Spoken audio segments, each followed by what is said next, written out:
Hi, and welcome to Positively Kimmy. I am Kimmy. If you are new here, welcome. This is a safe space.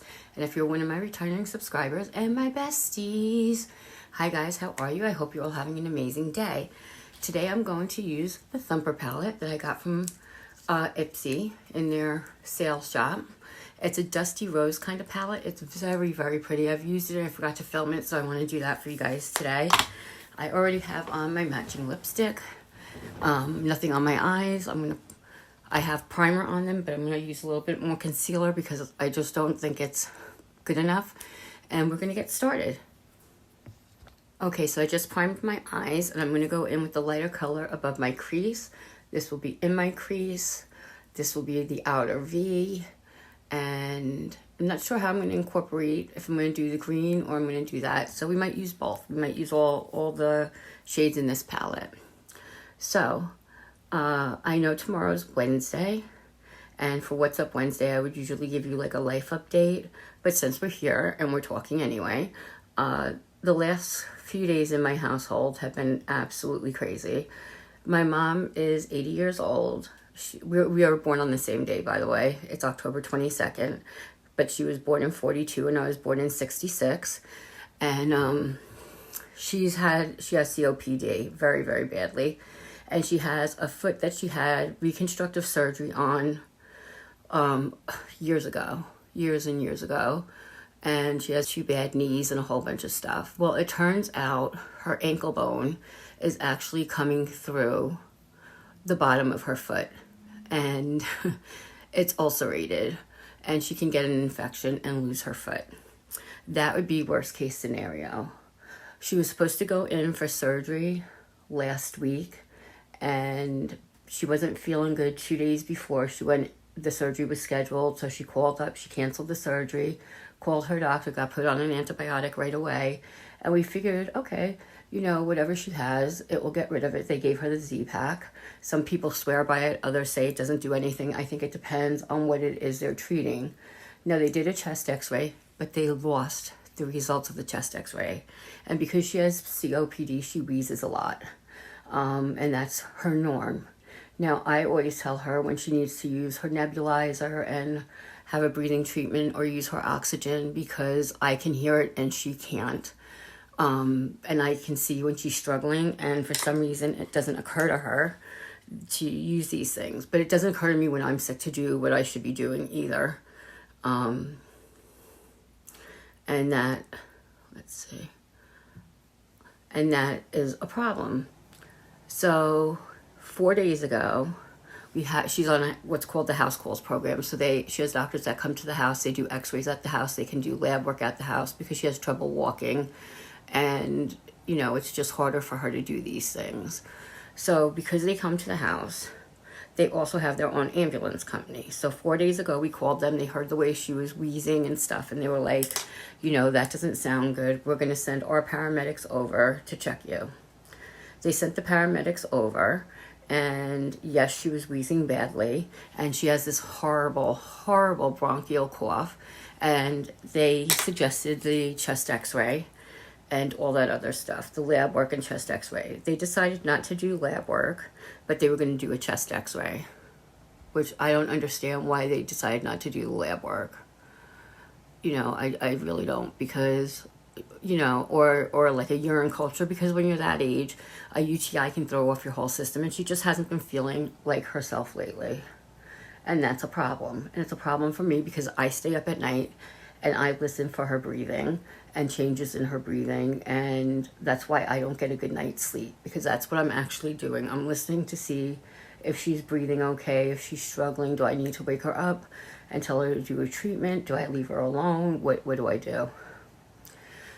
So they came twice, and both times they decided she was okay enough to be at home and she didn't need to go to the hospital, because their thing is, we want to treat you at home. We don't think you should go to the hospital where you can get sick, by more people, which I completely disagree with. I think if somebody is struggling to breathe, you bring them to the freaking hospital.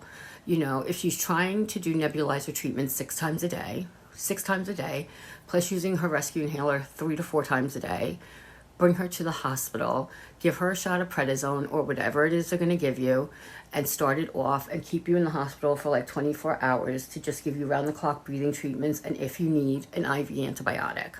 That's my opinion, but I also think I am an MD. However, 95% of the time, 99% of the time, I'm right. So take that in your hat, doctor, and smoke it, because I know when my mom's not feeling good before she knows she's not feeling good. I can look at her in the morning with no makeup on and be like, okay, you're pale as shit, and it has nothing to do with your lack of makeup. It just has to do with the fact that you're struggling to breathe. And she's like, oh, well, I can't hear it.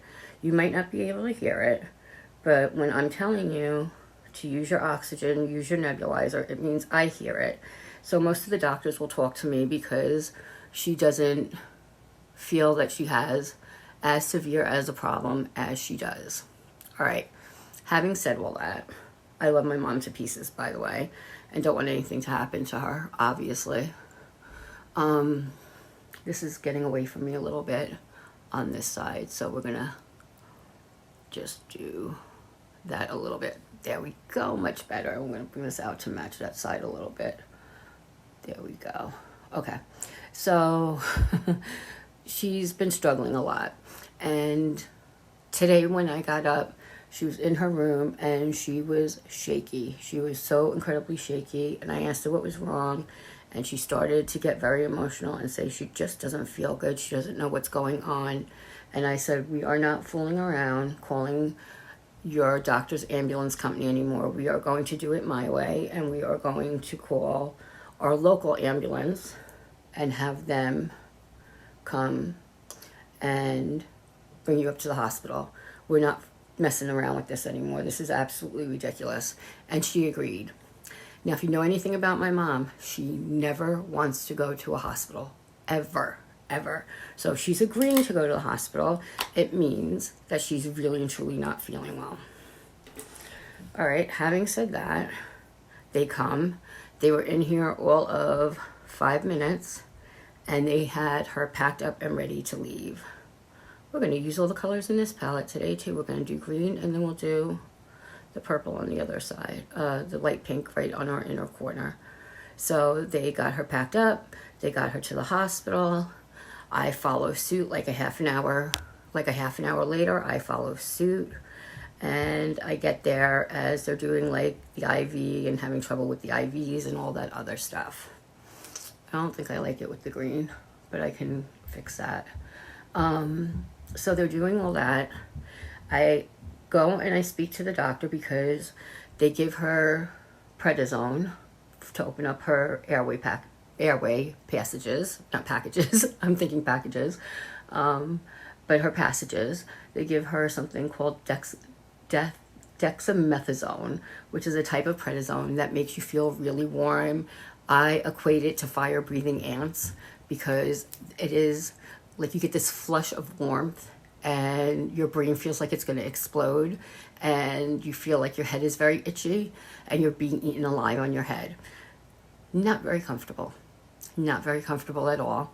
So they do that to her. I get up, I hold her hand because I know what's coming. It comes. She's like, well, I don't feel, I was like, I got you. You're good. We do that. Let's see.